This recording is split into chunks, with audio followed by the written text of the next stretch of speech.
Hello மக்களே, வணக்கம்.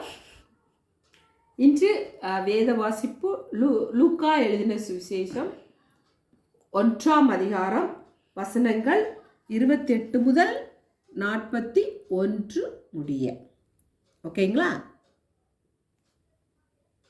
Start. அவள் இருந்த வீட்டில் தேவதூதன் பிரவேசித்து, கிருபை பெற்றவளே வாழ்க, கர்த்தர் உன்னுடனே இருக்கிறார், ஸ்திரீகளுக்குள் நீ ஆசீர்வதிக்கப்பட்டவள் என்றான்.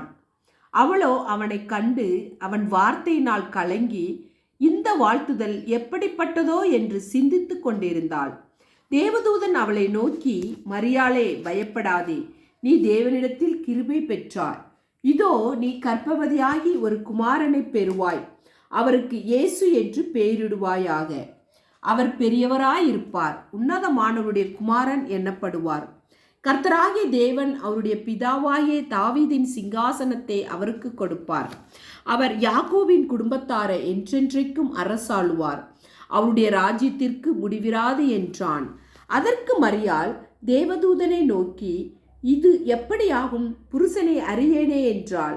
தேவதூதன் அவளுக்கு பிரதியுத்தரமாக, பரிசுத்த ஆவி உன்மேல் வரும், உன்னதமானவருடைய பலம் உன்மேல் நிழலிடும், ஆதலால் உன்னிடத்தில் பிறக்கும் பரிசுத்தம் உள்ளது தேவனுடைய குமாரன் எண்ணப்படும். இதோ உனக்கு இனத்தாளாயிருக்கிற எலிசபெத்தும் தன் முதிர் வயதிலே ஒரு புத்திரனை கற்பந்தரித்திருக்கிறாள். மலடி எண்ணப்பட்ட அவளுக்கு இது 6ஆம் மாதம், தேவனாலே கூடாத காரியம் ஒன்றுமில்லை என்றான்.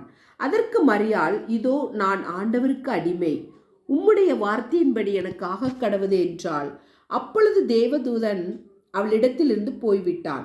அந்நாட்களில் மரியாள் எழுந்து மலைநாட்டிலே யூதேயாவில் உள்ள ஒரு பட்டணத்திற்கு தீவிரமாய் போய் சகரியாவின் வீட்டுக்குள் பிரவேசித்து எலிசபெத்தை வாழ்த்தினாள். எலிசபெத்து மரியாளுடைய வாழ்த்துதலை கேட்ட பொழுது அவளுடைய வயிற்றில் இருந்த பிள்ளை துள்ளிற்று. எலிசபெத்து பரிசுத்த ஆவியினால் நிரப்பப்பட்டு. ஆமென்.